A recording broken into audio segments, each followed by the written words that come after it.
जगन्नाथोष्टकम्। कदाचित् कालिन्दी तटविपिन संगीत करवो, बुधाभिरी नारी वदन कमलास्वाद मधुपः। रमा शंभु ब्रह्म मरपति गणेश अर्चित पदो, जगन्नाथ स्वामी नयन पथगामी भवतु मे। भुजे सव्यवेणुं शीर्षि शिखि बिच्छं कटितटे, दुकुलं नेत्रान्ते सुहचर कटाख्यं विदधति। सदा श्रीमद् वृन्दावन बसत लीला परिचयो, जगन्नाथ स्वामी नयन पथगामी भवतु मे।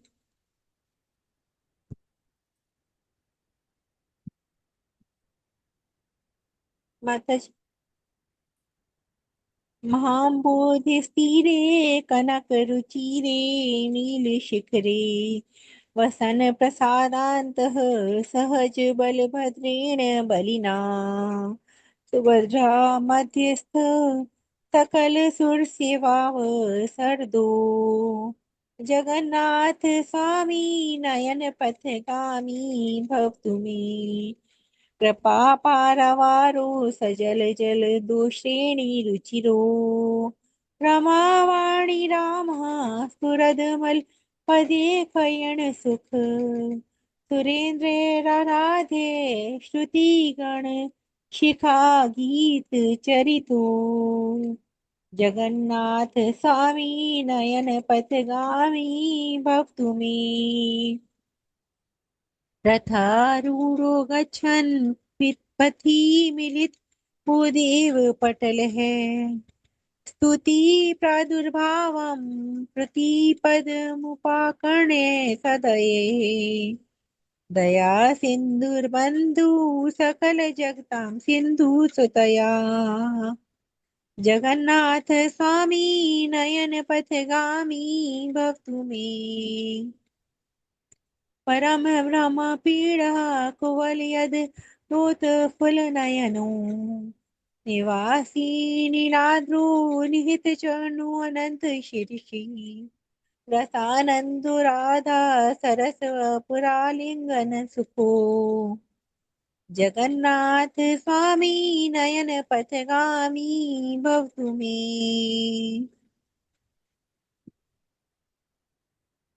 नावे प्रार्थ्ये राज्यं न च कनक माणिक्य विभुवम्, न याच्यहं रम्या निखिल जन काम्यां वरवधूम्, सदा काले काले प्रमथ पतिना गीत चरितो, जगन्नाथ स्वामी नयन पथगामी भवतु मे। हर त्वं संसारं द्रुततरं संसार सुरपति, हर त्वं पापानां विततिं पराम यादवपति, अहो दीननाथे निहित चरणो निशितमिदम्, जगन्नाथ स्वामी नयन पथगामी भवतु मे। हरे कृष्णा माता जी धन्यवाद। हरे कृष्णा। बहुत बहुत धन्यवाद गुंजन गुप्ता माता जी, आज का जप और प्रार्थना करने अच्छी के था लिए, जगन्नाथ ये। अष्टकम गाने के लिए बहुत बहुत धन्यवाद माता जी। और थैंक यू माता जी। सभी डिवोटीज का हार्दिक अभिनंदन है आज के इस प्रातःकालीन इस्कॉन अयोध्या के प्रातःकालीन जप सत्र में। हरे कृष्णा। हरे कृष्ण माता जी, सादर प्रणाम। हरे कृष्ण हरे माता जी, कृष्णा। सादर प्रणाम। ठीक है, हरे कृष्णा सभी को। समय हो गया है प्रभुपाद जी के आज का कोट का। तो आज है 19 सितंबर, और प्रभुपाद जी क्या कहते हैं। क्षुर मतलब तीक्ष्ण धार। यदि आप सावधान हैं तो अच्छी तरह हजामत कर सकते हैं, यदि सावधान नहीं है तो तुरंत खून निकल जाएगा। तो आध्यात्मिक जीवन भी ऐसा है। जैसे ही आप थोड़े से असावधान रहते हैं, तुरंत माया दबोच लेगी। हाँ, आ जाओ, फिर सब कुछ व्यर्थ हो जाएगा।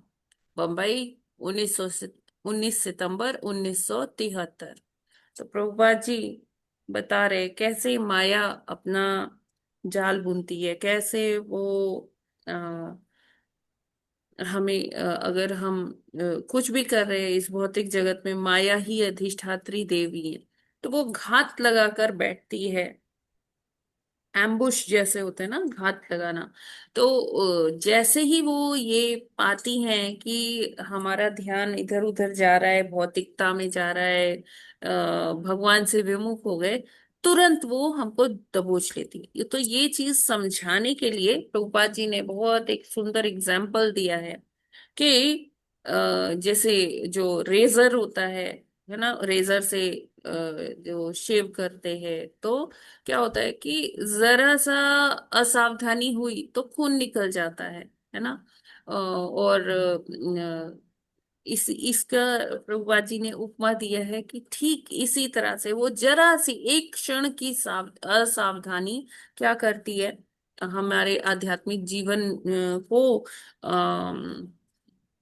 उसमें अड़चने ला देती है। उसमें बहुत सारा क्या कहते हैं, बहुत मेस हो जाता है, क्रिएट हो जाता है। तो जब भी हम जरा से असावधान होते हैं, हम भगवान से विमुख होते हैं, बस माया घात लगा के बैठी होती है। उसी क्षण वो हमको अपने कैप्चर कर लेती है, दबोच लेती है। तो हमें बहुत सावधान रहना चाहिए, क्योंकि फिर क्या है कि हमारे इतने जो समय से हम जब तप उपासना कर रहे हैं, तो वो सब क्या होता है, सब व्यर्थ ही चला जाता है। तो व्यर्थ ऐसे प्रभु आज ही नहीं कह रहे कि भक्ति व्यर्थ हो जाती है। भक्ति तो कभी क्षीण नहीं होती। हाँ, लेकिन हमारा जो प्रयास है, हमने जो इतना श्रम किया, हमने अपनी इंद्रियों को कंट्रोल में किया, लेकिन वो एक क्षण की हमारी असावधानी क्या हुई कि हमें हमें वो पीछे कर देती है। तो भक्ति तो क्षीण नहीं होती। ठीक है, अगला जन्म मिलेगा तो अच्छा हो पाएगा कि हमें अच्छा परिवार मिला, उसमें हम भक्ति कर सकते हैं आराम से। लेकिन वो एक जन्म तो और लेना पड़ा ना, हो सकता है इसी में ही पूरा हो जाता है ना।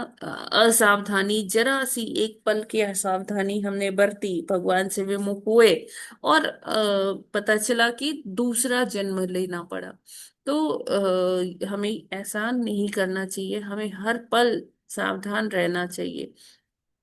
क्योंकि आ, हमें ये जितना हमारा जो प्रयास है, जो श्रम किया है हमने, तो वो सब व्यर्थ चला जाएगा। और माया देवी से हमेशा ही हमें मतलब ऐसा डर, वो वाला डर नहीं होना चाहिए। हाँ, लेकिन एक सतर्कता रहनी चाहिए कि हाँ, माया देवी यहाँ स्क्रीनिंग के लिए बैठी हैं, वो देख रही हैं, उनकी सेवा है, वो देख रही है कि कौन भगवत धाम जाने के योग्य है, कौन नहीं है। तो हमारी जरा सी असावधानी की वजह से माया देवी हमें स्क्रीन आउट कर देंगी, हमें हमारी छटनी कर देंगी। तो ये अच्छा नहीं है ना। तो हमें हमेशा प्रयास करना चाहिए कि हमारा आध्यात्मिक जीवन जो है वो सही चलता रहे। उसके लिए हमें अ, अ, अपनी इंद्रियों को जैसे संयम में रखना पड़ता है। इंद्रियों को हम हमेशा भगवान की सेवा में लगाएंगे तो इंद्रियां संयम में रहेंगी, है ना। उसे जबरदस्ती बलपूर्वक अगर हम कंट्रोल करना चाहेंगे तो कभी भी इंद्रियां कंट्रोल में नहीं होगी, नियंत्रित नहीं होगी। तो हमें चाहिए कि हम इंद्रियों को एक उच्च कोटि का रस दें, है ना, जिसमें इंद्रियां लिप्त हैं उससे कहीं उच्च कोटि का रस। और वो उच्च कोटि का रस क्या है? भगवान की सेवा। हम जितना भगवान की सेवा में अपनी सभी इंद्रियों को लगाएंगे, तो फिर ये इंद्रियां इधर उधर नहीं भागेंगी। और इंद्रियां इधर उधर नहीं भागेंगी तो बहुत जो है कंट्रोल आ जाएगा हमें अपने ऊपर, है ना। और इस तरह से हम अपने आध्यात्मिक जीवन को बहुत सुगम तरीके से आगे ये यात्रा कर सकते हैं, आध्यात्मिक यात्रा, और उसमें उन्नति भी प्राप्त कर सकते हैं। और थोड़ी सी असावधानी के कारण हमें माया देवी का शिकार नहीं बनना चाहिए। हमें हर पल प्रभुपाद जी यही बता रहे कि सावधानी बरतनी चाहिए, नहीं तो मार्ग में अड़चने आ जाएंगी। हरे कृष्णा। जगत गुरु श्रील प्रभुपाद की जय।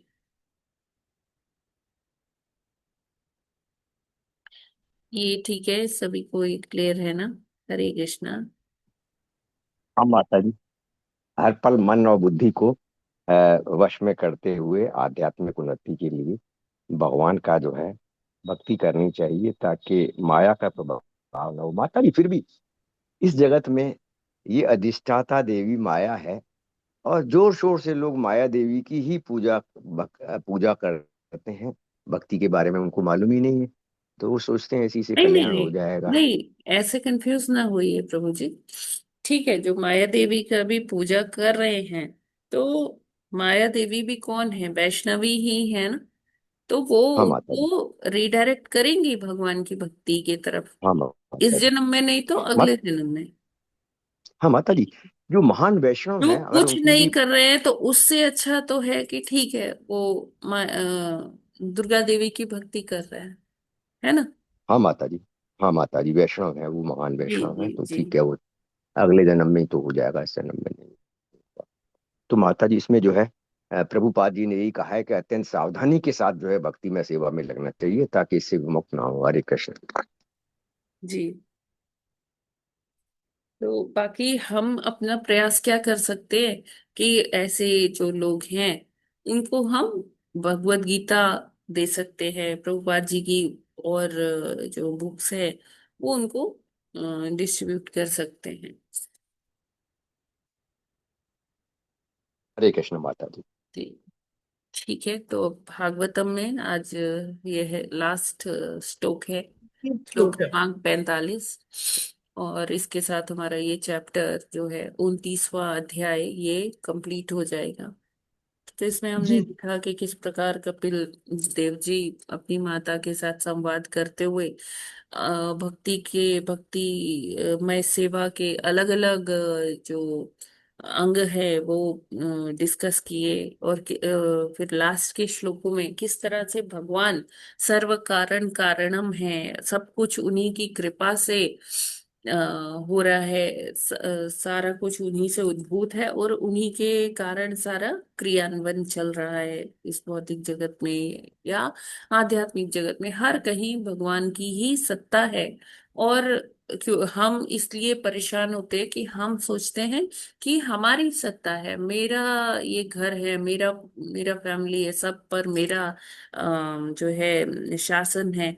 तो इसी कारण यही हमारे दुख का कारण है, क्योंकि हम इतने अटैच्ड हैं, इतने मोहित हैं, भ्रम हो गया है, भगवान की तो विस्मृति हो गई और अपने को हम मालिक बना बैठे, स्वामी बना बैठे, इसलिए हम घड़ी घड़ी जो है परेशान होते हैं। इसी का आज कॉन्क्लूडिंग श्लोका है, तो वो हम आगे पढ़ते हैं। आज कौन सी टीम की टर्न है? माता जी भरत टीम को पढ़ना, कल लक्ष्मण टीम ने भी पढ़ा। ठीक है, स्टार्ट कीजिए माता जी। 45वां श्लोक। सो अनंतो अंतकरः कालो अनादिरादिकृत व्ययः जन्म जनेन जनयन् मारयन् मृत्युनान्तकम्। हरे कृष्णा। हरे कृष्णा। सभी को सादर प्रणाम। स अनंतो अनंत कालो अनादिर आदिकृत व्ययः जन्म जनेन जनयन् मारयन् मृत्युना अनंतकम्। हरे कृष्ण। हरे कृष्णा। सभी को दंडवत प्रणाम। हरे कृष्णा माता जी। तो अनंत करो अनंत करहा कालो नादिरादिर कृतव्यः जन्म जनने जन्म जन्म जननेन जनयन् मारयन् मृत्युनान्तकम्। हरे कृष्णा। हरे कृष्णा। सोऽनन्तोऽन्तःकरः कालो अनादिरादि कृतव्ययः जन्म जनेन जनय मारयन्तमृत्यु तान्तकम्। हरे कृष्णा।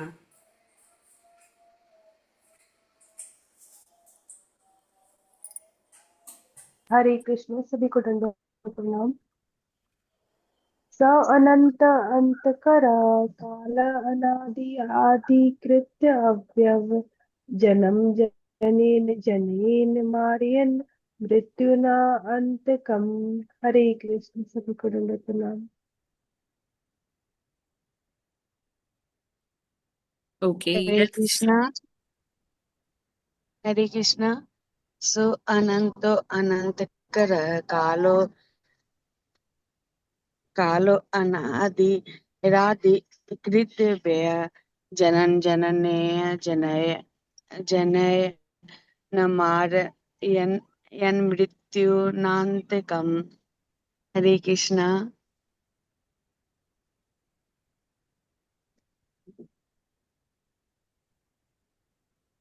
हरे कृष्ण। यस, कौन आगे पढ़ना चाहते हैं? माता जी, प्रभु जी। हरे कृष्ण। माता माता जी पढ़े। ठीक है, चांदमणि माता जी पढ़िए। शब्दार्थ अ, शब्दार्थ अनुवाद तथा तात्पर्य श्री श्रीला प्रभुपाद जी के द्वारा श्री श्रीला प्रभुपाद जी की जय। सह वह अनंत अंतहीन अंतःकर विनाशकर्ता काला समय अनादि जिसका आदि न हो आदि कृत्य सृष्टा अव्यव्य जिसमें परिवर्तन न हो जन्म लोगों को जनेन लोगों द्वारा जनेन उत्पन्न करते हुए मारेन विनष्ट करते हुए मृत्यु न मृत्यु द्वारा अंतकम मृत्यु का स्वामी शाश्वत खंड शाश्वत काल खंड का न आदि है न अंत। वह इस पाक पातकी संसार के सृष्टा भगवान का प्रतिनिधि है। वह दृश्य जगत का अंत कर देता है, एक को मारकर दूसरे को जन्म देता है और इसका सृजन कार्य करता है। इसी तरह मृत्यु के स्वामी यम को भी नष्ट करके ब्रह्मांड का विलय कर देता है। तात्पर्य भगवान के प्रतिनिधि स्वरूप काल के प्रभाव से ही पिता पुत्र को जन्म देता है और पिता क्रूर मृत्यु के प्रभाव से मर जाता है। किंतु काल के प्रभाव से क्रूर मृत्यु का स्वामी भी मारा जाता है। दूसरे शब्दों में इस संसार के सारे देवता हमारी ही तरह नाशवान है। हमारा जीवन अधिक से अधिक 100 वर्ष चलता है। इसे इसी तरह यद्यपि देवताओं का जीवन लाखों वर्ष चलता है किंतु वे भी शाश्वत नहीं है। इस संसार में कोई भी अनंत काल तक जीवित नहीं रह सकता। यह दृश्य जगत के भगवान के इशारे से उत्पन्न होता है, फलता है और विनष्ट होता है।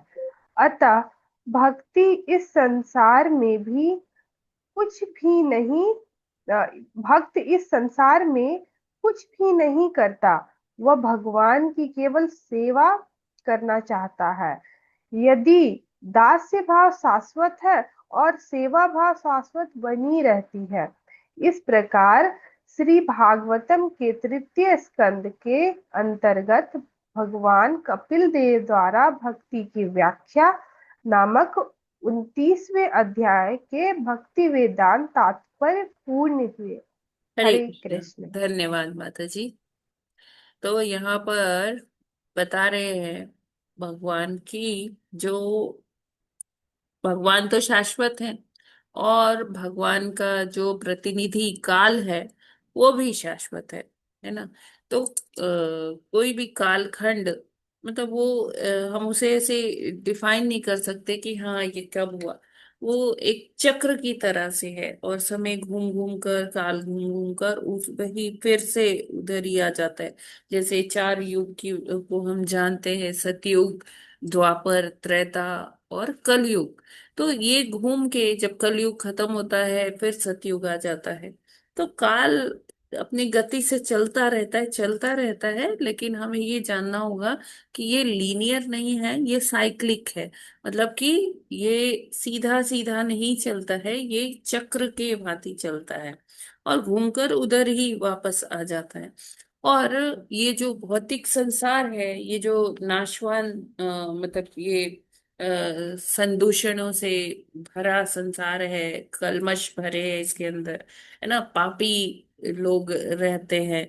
तो ऐसे संसार को भगवान की मतलब भगवान जो है काल रूप में आके ऐसे संसार को का विलय कर देते हैं, यानी कि उसको वहां प्रलय आ जाती है, सब कुछ नष्ट हो जाता है ना। भगवान की जो ये सृष्टि है, भगवान एक निश्चित अवधि के बाद वहां पर सब खत्म कर देते हैं, विलय कर देते हैं।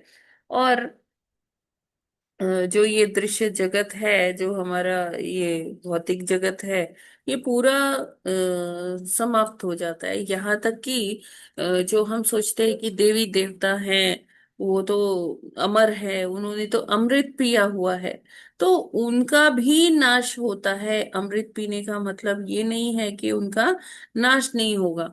ठीक है, इवन सत्यलोक में जो वासी हैं, ब्रह्मा जी हैं, तो ब्रह्मा जी की भी मृत्यु आती है। हम वो इतना काल, इतना जो रिलेटिविटी है, वो इतनी मतलब टाइम स्पैन उनका इतना ज्यादा है। तो हमें लगता है कि हमारे समय के हिसाब से, हमारी जीवन अवधि के हिसाब से, जब हम ब्रह्मा जी की जीवन अवधि देखते हैं या देवताओं की जीवन अवधि देखते हैं, देवताओं की जीवन अवधि कितनी है? एक मनवंतर। और दूसरे मनवंतर में दूसरे जीव जो हैं वो देवता बना दिए जाते हैं, इंद्र आदि देवता। ठीक है। और जो ब्रह्मा जी की आयु कितनी है? ब्रह्मा जी की आयु 100 वर्ष है। लेकिन वो वर्ष जो है हमारे 100 वर्ष नहीं है, वो ब्रह्मा जी के 100 वर्ष हैं। तो ब्रह्मा जी के 100 वर्षों में पूरे जो है एक दिन उनका जो है 14 मनवंतर का होता है। और एक मनवंतर में क्या होता है? 71 चतुर्युगी होती है। एक चतुर्युगी क्या होती है? सतयुग, द्वापर, त्रेता, कलयुग का एक पूरा चक्र, उसे चतुर्युगी कहते हैं। और सतयुग कितने का होता है? सतयुग जो है मतलब ऐसे ऐसे देख लीजिए, कलयुग कितने का है? 4,32,000 का। उसका 2 गुना कितना हो गया? वो द्वापर हो गया। उसका 3 गुना त्रेता हो गया। उसका 4 गुना कितना क्या हो गया? वो सतयुग हो गया। तो ये कुल मिलाकर एक चतुर्युगी 43 लाख वर्षों की होती है, 43 लैक्स। तो ये जो 43 लैक्स का है, ये उनका एक मनवंतर है। इसको 14 से जब गुणा कर देंगे तो ब्रह्मा जी का एक दिन बनेगा। इसको डबल कर देंगे तो फिर एक दिन एक रात बनेगी। और इसको जब हम 365 से गुना कर देंगे तो एक साल बनेगा। और इसको जब हम 100 से गुना कर देंगे तो ब्रह्मा जी की तब पूरी आयु बनेगी। तो ये जो फिगर आएगी वो हमारे मतलब हम अपनी बुद्धि से सोच भी नहीं सकते कि अच्छा इतनी बड़ी आयु है ब्रह्मा जी की। इसीलिए हम क्या मान के बैठ जाते हैं कि ब्रह्मा जी अमर हैं, उनकी कभी मृत्यु नहीं आती है। लेकिन काल है, काल सबको प्रभावित करता है। भगवान ही काल रूप में आते हैं, काल उन्हीं का समझ लीजिए प्रतिनिधि है, जो हर किसी को नष्ट करता है। ये काल ही है जिससे पुत्र की उत्पत्ति करता है पिता, और स्वयं वो काल का ग्रास बन जाता है। तो इस तरह से ये काल जो है कभी क्रूर मृत्यु की तरह आता है, कभी सुखद जन्म की तरह आता है। तो हमें समझना होगा यहाँ पर कि काल की गति से न कोई बच पाया है, न कभी बच पाएगा। काल अपने जो स्वाभाविक गति है उससे चलता रहता है, चलता रहता है। और काल के ही प्रभाव में हम देखते हैं कि जो हम सुबह अन्न पकाते हैं और वो शाम तक उसमें विकृति आ जाती है। वो खराब भी हो जाता है, बासी हो जाता है वो अन्न। तो ये सारा काल का ही प्रभाव है, जिसके अंतर्गत ये सारी घटनाक्रम होता रहता है। सृष्टि बनती है, फिर सृष्टि का में प्रलय आती है, सब कुछ तहस नहस हो जाता है। फिर उसके बाद फिर से नई सृष्टि का सृजन करते हैं भगवान। ब्रह्मा जी उसमें सब जो है जीवों को एक साथ भेज देते हैं, है ना। तो ये सारा हमने प्रक्रिया पढ़ी हुई है कि कैसे भगवान दृष्टिपात करते हैं प्रकृति पर, प्रकृति को गर्भस्थ करते हैं। तो ये सारा जो भी घटनाक्रम हो रहा है ना, सब काल के अंतर्गत हो रहा है। और भगवान, हमें भूलना नहीं चाहिए कि भगवान खुद ही बोले हैं भगवत गीता में, कालो अस्मि, मैं ही काल हूँ। तो काल है वो भगवान का ही प्रतिनिधि है, और उसी के कारण यहाँ सब गतिमान। हरे कृष्णा। जगत गुरु श्रील प्रभुपाद की जय। Any questions? हरि बोल। हाँ माता जी, काल शाश्वत है और जीव भी शाश्वत है, परंतु काल के प्रभाव से कोई बच नहीं पाया है। इसमें जीव हो, चाहे देवता हो, चाहे ब्रह्मा हो, असंख्य सालों या लाखों के जीव, साल के बाद प्रभु जी, सब जाते जब हैं और हम आ जाते जीव हैं, कह पिता रहे हैं पुत्र ना, को जब। हरे कृष्णा, प्रभु जी, जब हम जीव या जीवात्मा कह हाँ रहे हैं माता जी। ना, तब हमें ऐसा नहीं कहना चाहिए कि सब नष्ट हो जाएंगे, है ना। क्योंकि जीवात्मा तो शाश्वत है, खुद ही शाश्वत है। ये शरीर हाँ नष्ट माता जी। हो जाते हैं प्रभु हाँ जी। हाँ माता जी, जीव तो हमेशा शाश्वत है, जैसे हाँ भगवान जी। ने, क्योंकि भगवान का ये किस्सा है। और इसलिए जो है भगवान ने कहा भी है, कपिल ने, कि हर जीव के अंदर मैं ही जो है आत्मा हूँ, और परमात्मा के रूप में भी मैं हूँ। माता जी, यहाँ जो थोड़ा शब्द आया है एक, जी। ये जो है अनुवाद में भी आया है, हाँ इस प्रकार मृत्यु के स्वामी यस्ट यम को भी नष्ट कर देता है। और नीचे तात्पर्य में आता है, मृत्यु का स्वामी भी मारा जाता है। तो हाँ। माता जी, ये एक्चुअली मतलब स्वामी से मतलब है या यम दूत से मतलब है? क्योंकि यम तो खुद भगवान है या भगवान का यम प्रतिनिधि है। भगवान कहाँ है? माता हर जी, यम बात, किसको बोलते यम हैं? यम यमराज को ही एक बोलते हैं। पदवी है ना। यमराज एक पदवी है, जैसे प्राइम मिनिस्टर एक अच्छा माता पोस्ट जी। है। उस पोस्ट पे लोग आते हैं, प्राइम मिनिस्टर के काम करते हैं अपनी निश्चित अवधि के बाद, फिर वो चले जाते हैं।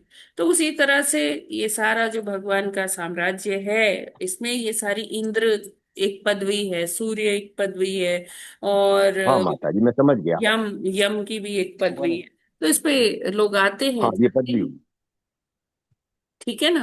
तो देवों की तरह यमराज भी मेरी तो एक पदवी देवता है। ही है। यमराज देखिए, वो क्या कहे गए हैं, महाजन है ना। ठीक है। हाँ माता जी, महाजन है माता जी, समझ हाँ, गए। काल नहीं है, महाजन है एक्चुअली, है ना। इनसे ये चाहे मतलब मृत्यु अरे देते वो हैं, काल जन्म है मृत्यु के प्रभु चक्कर में। जी वो ही मृत्यु के देवता हैं। मतलब लेकिन वो हाँ महाजन देवता, ही हैं। हाँ महाजन है वो, ऐसा नहीं है कि वो हमेशा के लिए रहे। हरे कृष्ण माता जी, क्लियर है। हरे हरे कृष्ण कृष्ण माता। माता जी। हरे कृष्णा। माता जी, इसने बोला ये कि जब काल सब कुछ जैसे विलय हो जाता है ना, तो उस जब सब विलय हो जाता है, तो जो जीवात्मा है वो भी भगवान में विलय हो जाती है, सारी ये भगवान में जीवात्मा। विलय, या हम कह लें कि वो प्रधान एक होता है, एक एंटिटी होती है, उसको प्रधान कहते हैं। प्रधान में सारा कुछ जो हमारा मन बुद्धि अहंकार है, शरीर तो नष्ट हो गया, सूक्ष्म शरीर उसी प्रधान में, सबका जो सूक्ष्म शरीर है उसी प्रधान में इकट्ठा हो जाता है। इच्छाएं, हमारा अहंकार, इच्छा, और प्रकृति के तीन गुण, वो सब जो है एक समझ लीजिए एक फ्रोजन वो बॉल होता है, मतलब प्रधान रूपी पिंड होता है। ये पिंड जाके भगवान के अंदर शयन करने करता है। फिर जब तो सृष्टि माता जी होती है। जैसे फिर जब हाँ। सृष्टि होती है तो भगवान इसे निकालते हैं और इस पर दृष्टिपात करते हैं, इस पर काल का इफेक्ट डालते हैं, तब जाकर फिर से नई सृष्टि का सृजन होता तो माता जी, इसमें जो जीवात्मा है उसका ओवरऑल जर्नी क्या है? है। माता मतलब जी देखो, ये बहुत लंबा प्रोसेस है। हम पूरा सेकंड कैंटो में ये पढ़े हैं, थर्ड में भी कई बार पढ़ चुके हैं। तो आप अभी मतलब अभी रिसेंटली ज्वाइन किए ना, तो इसलिए अभी ये क्वेश्चन आ रहा है। तो अभी हम थोड़े टाइम में फिर ये सब रिपीट करेंगे तो आपको एकदम क्लियर हो जाएगा, या मैं आपको फोन पर बता दूंगी, क्योंकि फिर ऐसे सबका टाइम थोड़ा होगा वेस्ट। ठीक है हाँ जी माता जी, हरे जी। कृष्ण। यस हरे कृष्ण। यस माता जी, निकुंजेश्वरी वृंदा देवी दासी माता जी, आप कुछ कहना चाहती हैं? हरे कृष्णा माता जी, सभी को दंडवत प्रणाम। माता जी, मुझे इसी में थोड़ा सा एक कंफ्यूजन था, तो मैं आपसे थोड़ा सा हाँ, पूछना श्योर चाह रही श्योर थी। Sure sure. हाँ माता जी, जैसे ये कहा जाता है कि ब्रह्मा जी का जब दिन होता है हाँ तो हाँ सृष्टि व्यक्त होती है, और जब हाँ, रात होता है तो अव्यक्त हो जाती है। अव्यक्त हो जाती है। और जब मतलब ब्रह्मा जी के रात में आंशिक प्रलय आता है, और जब उनका 100 दिन सा पूरा मतलब उनका उम्र खत्म हो जाती है तो महाप्रलय आता है। हाँ ऐसे ही है ना? हाँ, यस माता जी। जब जब वो सृष्टि देखिए, अव्यक्त जब होती है। आंशिक प्रलय होती है तो जीवात्माएं ही नष्ट हाँ होती हैं, बाकी जो बाकी हार्डवेयर है, इंफ्रास्ट्रक्चर है, 14 भुवन है, हाँ। वो सब रहते हैं। 14 भुवन में माता जी, जैसे ये भी तो है कि जो ऊपर के 3 लोक हैं वो तो ऊपर के नहीं डूबते 3 हैं। लोग भी रहते तीन हैं। लोग हाँ नीचे के जी। सारे, हाँ नीचे के सारे लोग डूब जाते हैं। हाँ जी। तो जो आंशिक प्रलय, इसी को नैमित्तिक प्रलय यस भी कहा यस जाता है, यस इसीलिए यस है ना? माता जी। तो हाँ माता जी, मैं ये जानना चाहती थी कि जो जीवात्माएं अव्यक्त होती हैं तो वो भगवान विष्णु के शरीर में जाके विलीन हो जाती हैं हाँ आंशिक प्रलय में। हाँ, हाँ, विलीन तो कौन से शरीर विष्णु, में विलीन गर्भोदशकाई नहीं विष्णु? कहना चाहिए, भगवान के शरीर हाँ में विलीन नहीं कहना चाहिए। वो प्रधान में इकट्ठा होके भगवान हाँ, के प्रधान में शरीर में। इकट्ठा हो हाँ, जाती है। जी जी जी। तो माता जी, कौन से विष्णु में जो है, गर्भोदशकाई विष्णु में जाती है ना? नहीं माता जी, कार्णोदक्षाई। अच्छा, कार्णोदशकाई विष्णु हाँ में। हाँ और दिन में फिर वो व्यक्त होती है, यानी कि सृष्टि संचालित होती है दिन में, हाँ, दिन में व्यक्त होती है, रात में अव्यक्त होती है। व्यक्त हो जाती है। जी माता जी, बस ये थोड़ा सा कंफ्यूजन था मुझे, गर्भोदशकाई विष्णु, कार्डोदशकाई विष्णु में, और थोड़ा दिन में। थैंक यू हाँ माता जी, क्लियर करने ठीक, के कोई नहीं माता लिए। जी, ये होता है। माता जी, पूर्ण विलय में क्या 3 लोक बच जाएंगे? पूर्ण विलय में कुछ नहीं बचेगा प्रभु जी। अच्छा माता जी, हरे कृष्ण। ठीक है, तो आगे बढ़ते 30वां चैप्टर स्टार्ट कर देते हैं, अभी हमारे हरे पास कृष्ण समय है। माता जी। हरे कृष्ण माता जी। हाँ जी माता जी। हाँ, मतलब जैसे आजकल हो रहा है इतना जी, मतलब ये आ रहा है इतना, पर ये जो बाढ़ बूढ़ आ रही है, जैसे इतना मर ये रहे हैं। तो इस ये माता जी, ये प्रलय नहीं है, ये मतलब अंश शुद्ध प्राकृतिक प्राकृतिक आपदा है प्रभु माता जी। अच्छा अच्छा। हाँ, ये प्रलय नहीं है। प्रलय का मतलब होता है कि सारा जीवन खत्म, जी जी जी, ठीक है है मान ना? लेंगे। हाँ जी हाँ जी।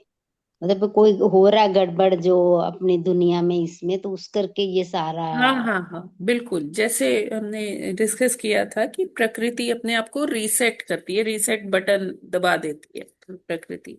तो उसमें ऐसी प्राकृतिक आपदाएं आती है। हाँ, हाँ, कुछ प्रकृति। तो मतलब नुकसान होता है ना, कोलेटरल डैमेज और ये सारी चीजें, जैसे हम कहते हैं जान माल का नुकसान, है ना, कुछ तो होता ही है, लेकिन पूरी तरह से नहीं होता है ना? तो मेरे कहते रिसेट तो होती है, पर इसमें कुछ हम मानवों का भी कुछ कंट्रीब्यूशन होती है, गलत कामों की ज्यादा होता है तो। इसीलिए तो प्रकृति, यही तो कह रही हूँ कि जब मानवों की तरफ से गलती होती है तब प्रकृति अपने आप को रीसेट करती है। हरे कृष्ण माता जी, अब समझ आ गया, ठीक है माता जी। जी, Hare Krishna. Okay, so let's start chapter number 30, third canto का 30वां अध्याय, भगवान कपिल द्वारा विपरीत कर्मों का वर्णन। तो देखते हैं हम इसमें विपरीत कर्म क्या हैं, कैसे वो होते हैं। तो यस, टीम लक्ष्मण, यस प्रभु जी पढ़िए। हरे कृष्ण माता जी। कपिलुवाच तस्य तस्य जनो नूनम् नायं वेदोरुविक्रमम् काल्यमानोऽपि बलिनो वायोरिव कणावलिः। हरे कृष्ण। हरे कृष्ण। कपिल उवाच तस्य तस्य जनो नूनं नायं वेदोरुविक्रमं काल्यमानोऽपि बलिनो वायुरिव घनावली। हरे कृष्ण। हरे कृष्ण। हरे कृष्ण। कपिलुवाच तस्य एतस्य जनः नूनं न अयं वेद उरु विक्रमं काल्यमानः अपि बलिनः वायोः इव घन आवलिः। हरे कृष्ण। हरे कृष्ण। हरे कृष्ण। कपिलवाच तस्य तस्य जनो नूनं नायं वेदोरुविक्रमं काल्यमानो अपि बलिनो वायोरिव घनावली। हरे कृष्णा। सभी को सादर हरे प्रणाम। कृष्णा। कपिल उवाच तस्यैतस्य जनो नूनं नायं वेदोरुविक्रमं काल्यमानो अपि बलिनो वायोरिव घनावलिः। हरे कृष्णा। माता जी सभी को दंड प्रणाम। हरे कृष्णा। कपिल उवाच तस्य तस्य जनो नूनं न अयं वेदो विक्रमः काल्यमानो अपि बलिनो वायोरिवघनावलिः। हरे कृष्णा। सभी को दंडवत प्रणाम। हरे कृष्णा। हरे कृष्णा। तस्य तस्य जनो नूनं नायं वेदुर्विक्रमं काल्यमानो अपि बलिनो वायोरिव घनावली। हरे कृष्णा। सभी भक्तों को दंडवत प्रणाम। माता जी दंडवत प्रणाम। हरे कृष्णा माता जी।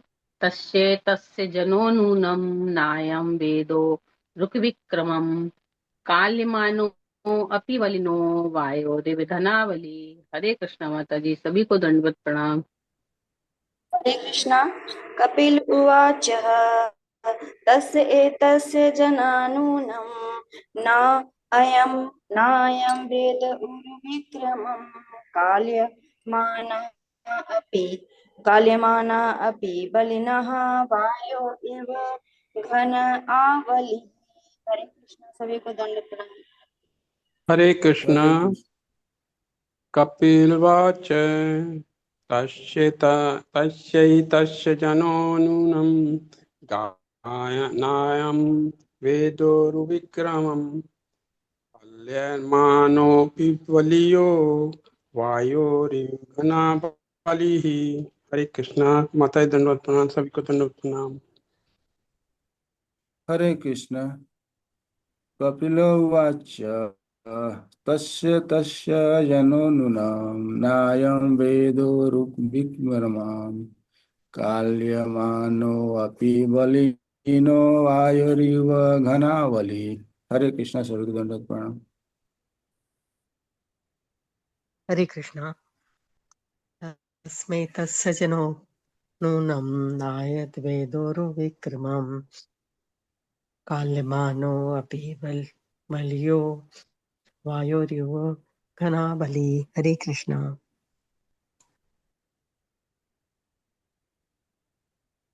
हरे कृष्णा। माता जी पढ़ दें क्या? हरे कृष्णा। प्रभु जी मैं पढ़ हरे रही हूँ। कृष्ण। हरे कृष्णा। ओम नमो भगवते वासुदेवाय। ओम नमो भगवते वासुदेवाय। ओम नमो भगवते वासुदेवाय। कपिल उवाच तस्य जनो नूनं नायं वेदोरुविक्रमम् काल्यमानोऽपि बलिनो वायोरिव घनावलिः। शब्दार्थ अनुवाद एवं तात्पर्य। और कोई पढ़ना चाह रहा है? श्लोक पढ़ना चाह रहे हैं? माता जी आप माता जी मैं पढ़ो। पढ़ लूं? हरे कृष्ण। प्रणाम सभी भक्तों को दंडवत प्रणाम। हरे कृष्णा। हरे कृष्णा। और माता जी मैं पढ़ लूँ या और कोई पढ़ना चाह रहा है श्लोक? पढ़ पढ़ो। लीजिए माता जी, पढ़ जी लीजिए। धन्यवाद। हरे कृष्णा। शब्दार्थ अनुवाद एवं तात्पर्य श्रील प्रभुपाद जी के द्वारा। श्रील प्रभुपाद जी की जय। शब्दार्थ। कपिलः उवाच। कपिल ने कहा। तस्य एतस्य तस्य एतत् इसी काल का जनः व्यक्ति नूनम निश्चय ही न नहीं। अयम यह वेद जानता है।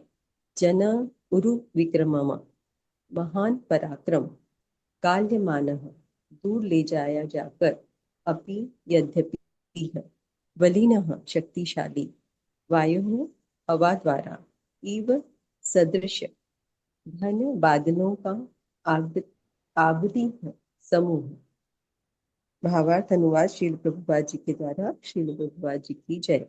भावार्थ। भगवान ने कहा जिस प्रकार बादलों का समूह वायु के शक्तिशाली प्रभाव से परिचित नहीं रहता, उसी प्रकार भौतिक चेतना में संलग्न व्यक्ति काल की उस महान शक्ति से परिचित नहीं रहता जिसके द्वारा उसे ले जाया जा रहा है।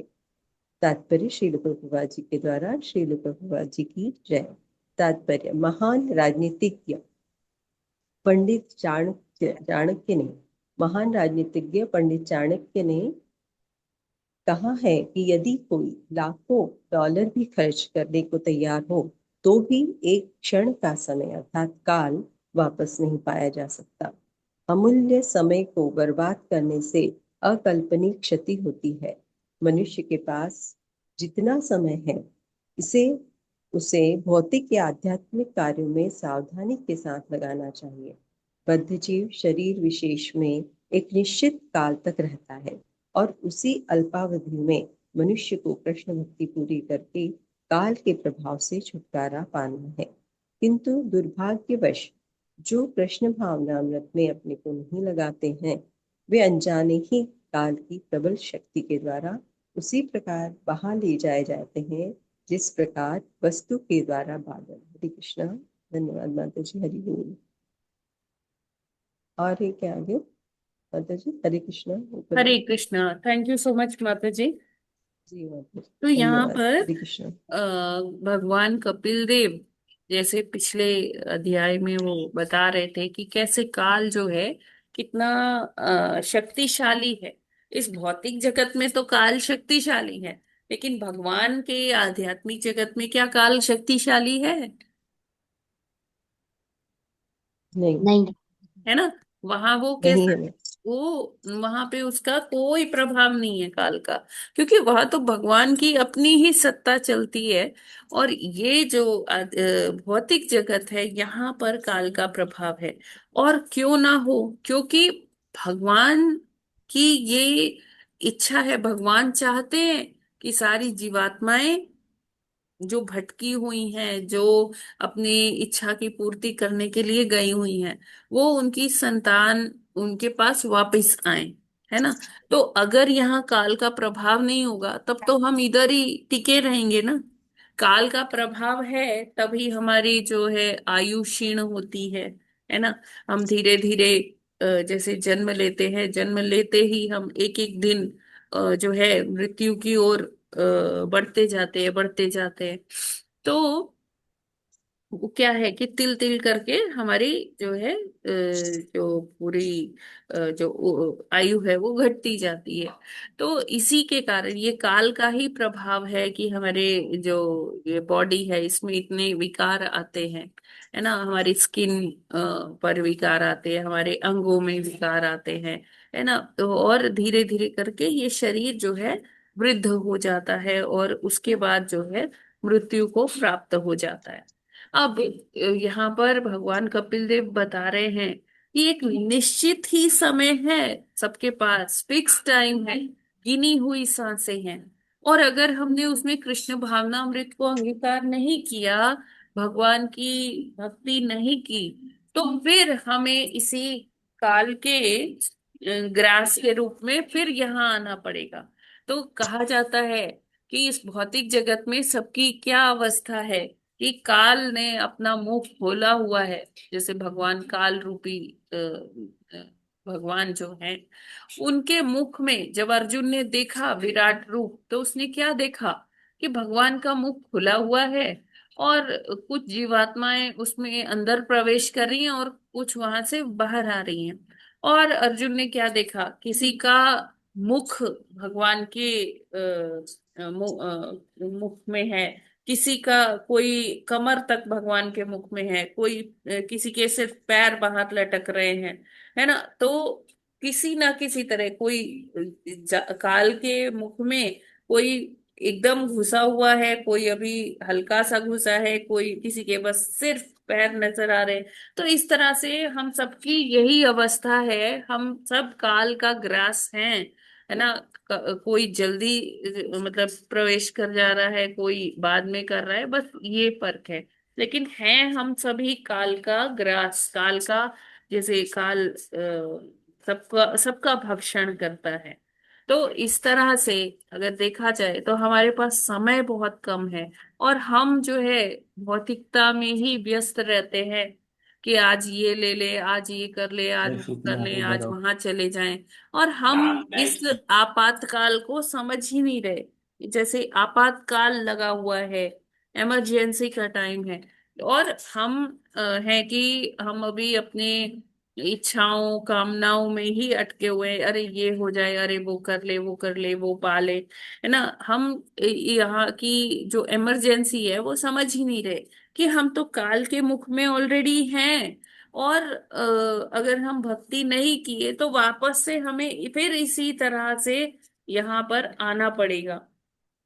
तो भगवान कपिल देव यही कह रहे हैं कि ये दुर्भाग्य है कि जो लोग अपने आप को कृष्ण भावनामृत में संलग्न नहीं करते, क्योंकि यही रीजन है कि जन्म मृत्यु के इस चक्र में फंसे रहते हैं।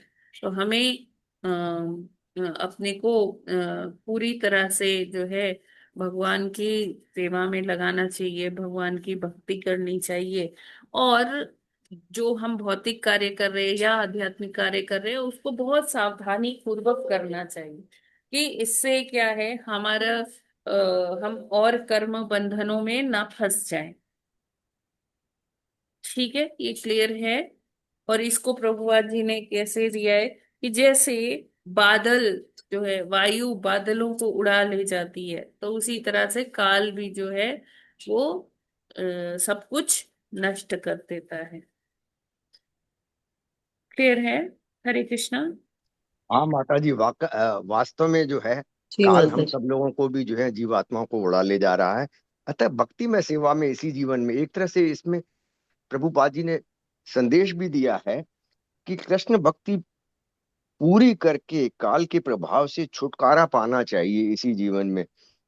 तो इससे इसमें भी प्रभुपाद जी ने जो है ये सब ज्ञान दिया है कि अगर हम भक्ति पूरी करेंगे तो इसी जीवन में काल के प्रभाव से, यस जिसे कि प्रभु जी, मृत्यु प्रभु कहते जी हैं। प्रश्न क्या है वो बताइए।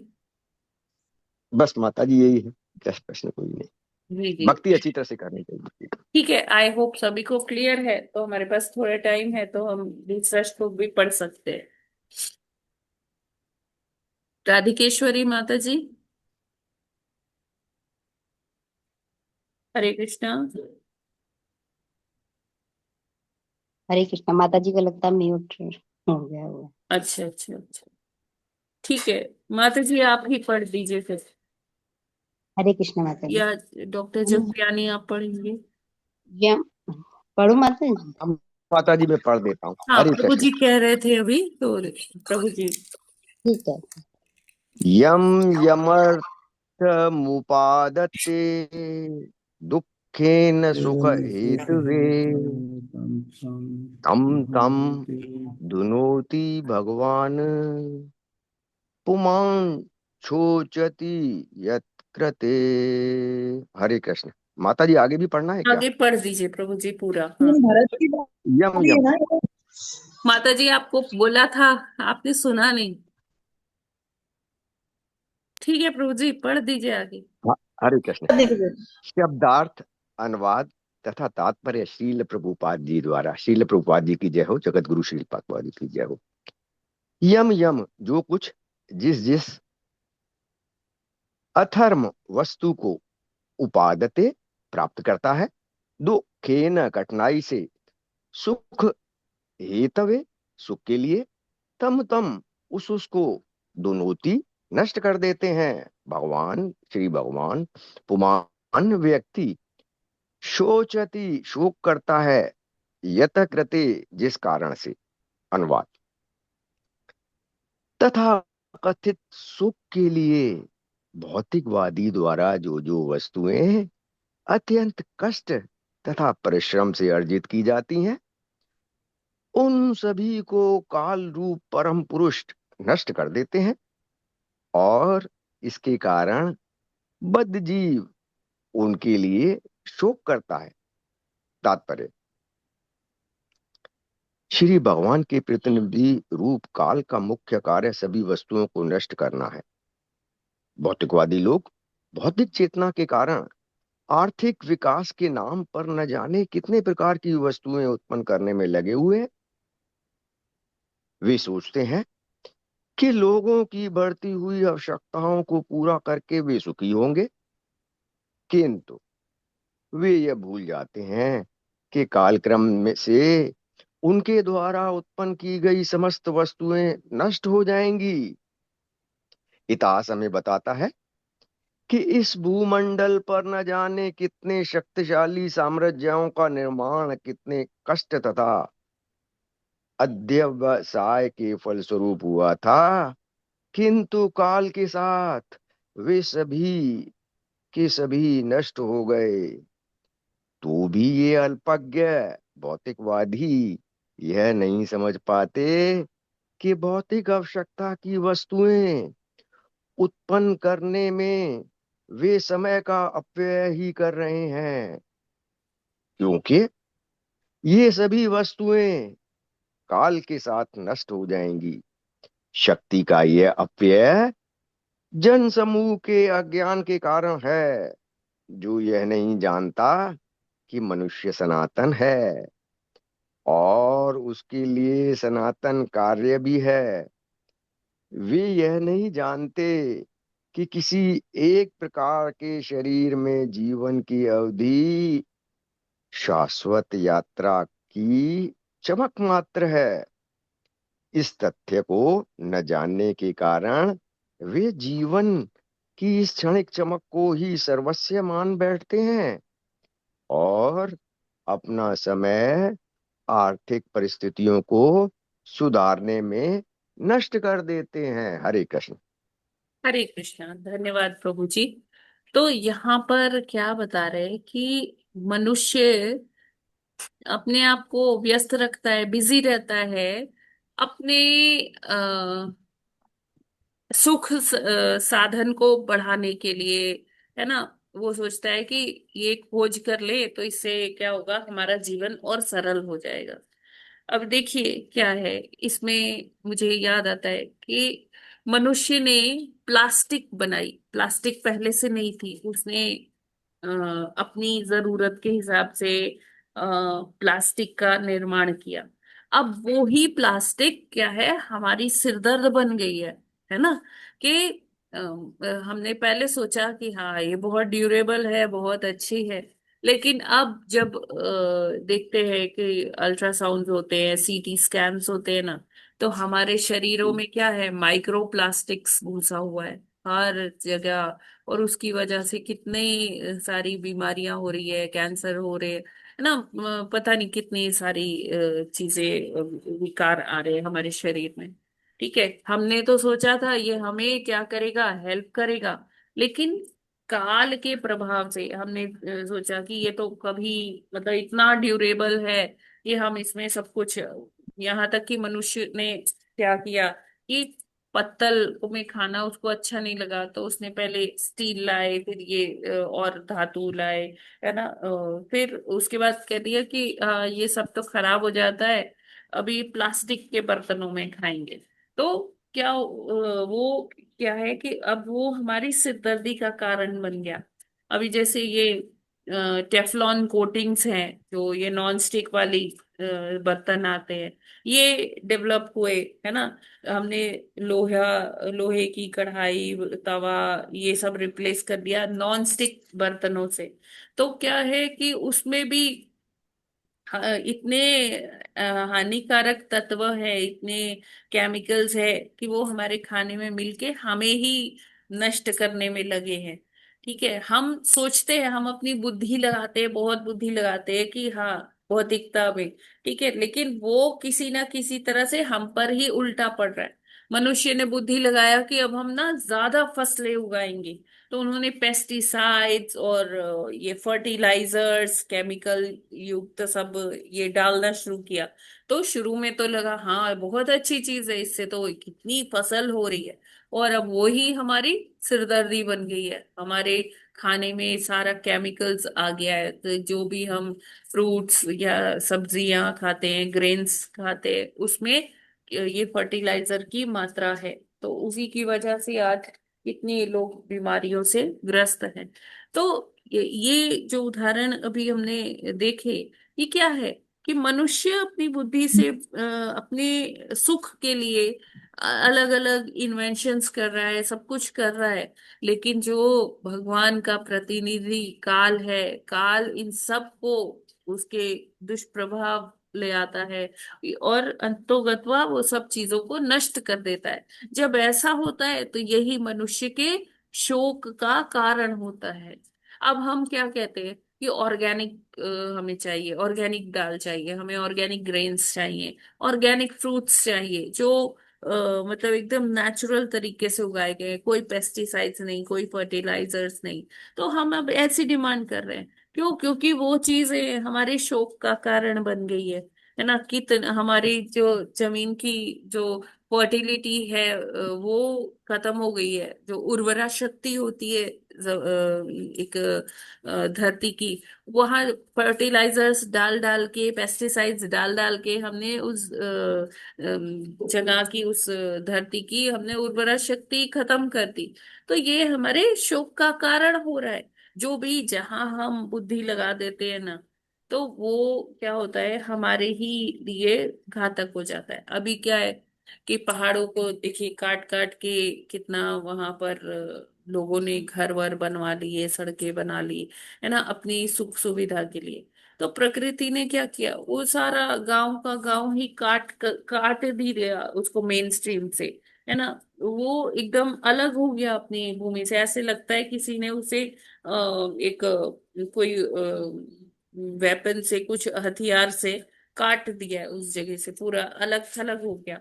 तो इस तरह से जब हम अपने बुद्धि लगाकर अपने सुख साधन के लिए, अपने स्वार्थ के लिए कुछ करते हैं, तो वो अंतोगत्वा हमारे ही शोक का कारण बन जाता है।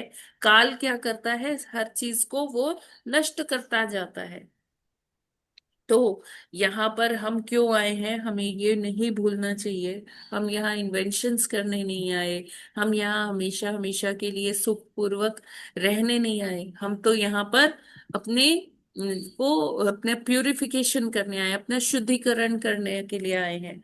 तो हमें वो अपना शुद्धिकरण करना चाहिए, प्रकृति से जो है हमें संभाव में रहना चाहिए। ठीक है, उसमें ज्यादा हमें हस्तक्षेप नहीं करना चाहिए। हमें यहाँ पर क्या है कि हमें भगवान ने सब कुछ देकर इधर भेजा है कि ठीक है, आप अपनी भक्ति पूरी करके, अपना ये अहंकार छोड़कर, अपनी इच्छा पूर्ति करके वापस से अपने भगवत धाम में आ जाइए।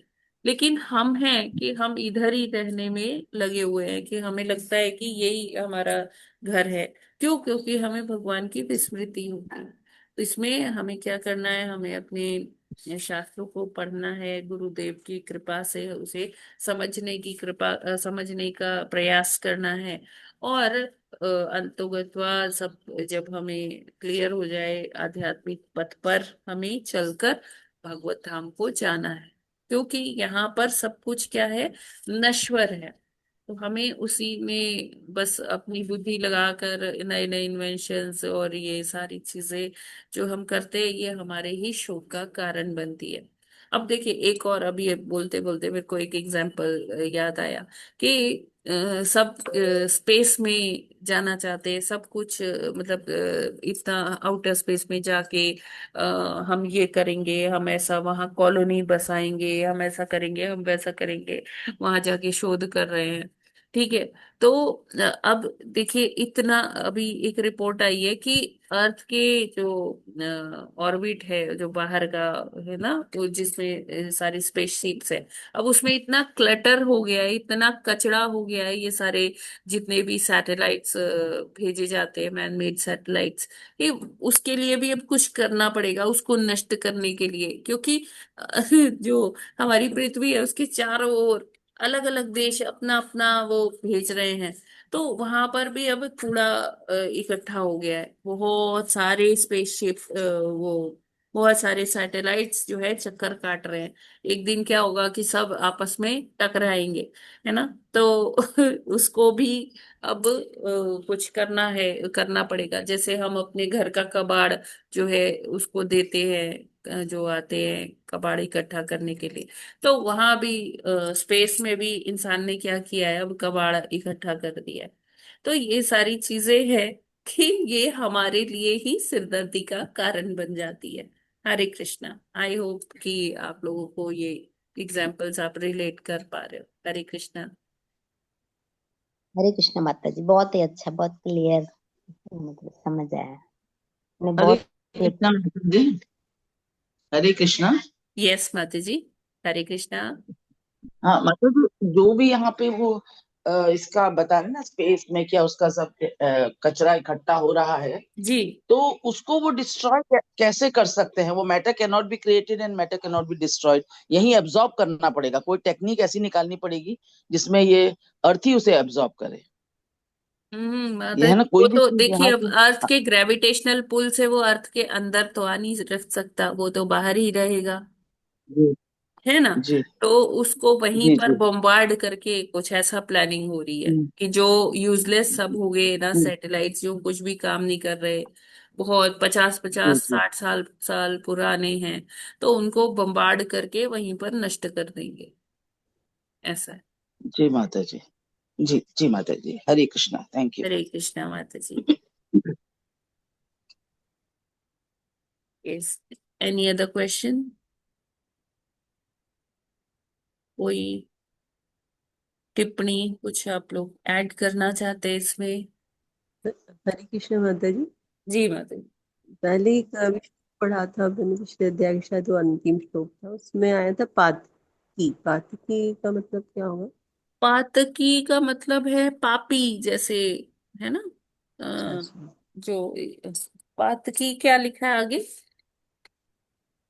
हाँ वो उसमें था भावा शब्दार्थ में, उसमें अच्छा अध्याय एक का मिनट मैं श्लोक देखती में हूँ। पातकी का दंडवत मतलब होता है, जैसे कहते भक्ति नहीं है, विलास।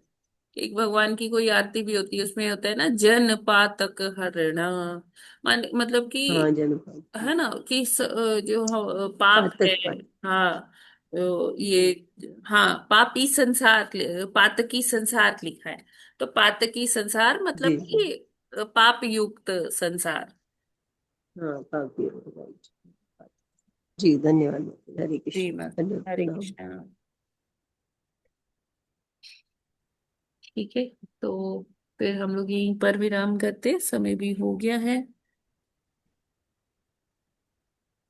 ठीक है। तो आप लोग वो साउथ इंडिया टूर के लिए आप लोग कर सकते हैं, प्रयास कर सकते हैं, अगर चलना है तो आप लोग रजिस्ट्रेशन करवा सकते हो उस पे। हरे कृष्णा। तो यहीं पर आज का सत्र विराम करते हैं। ग्रंथराज श्रीमद् भागवतम की जय। जगत गुरु श्रील जय प्रभुपाद की जय। गुरुदेव नामाचार्य की जय। हरिदास ठाकुर की जय। अनंत कोटि जय वैष्णव भक्त वृंद की जय। की वांछा जय। कल्पतरुभ्यश्च कृपा सिंधुभ्य एव च पतितानां पावनेभ्यो वैष्णवेभ्यो नमो नमः। हरे कृष्णा। सभी माता जी प्रभु जी को हरे कृष्ण माता जी, प्रणाम, दंडवत सादर प्रणाम। हरे प्रणाम। कृष्णा माता जी, और जो भी धन्यवाद, मुझसे दंडवत बोलने में प्रणाम। कोई हरे माता जी त्रुटि कृष्णा। धन्य हुई हो प्रणाम। तो उसके लिए आपसे क्षमा याचना करती हूँ। हरे कृष्णा। हरे हरे कृष्णा कृष्ण। माता जी, परिवार प्रणाम। राम माता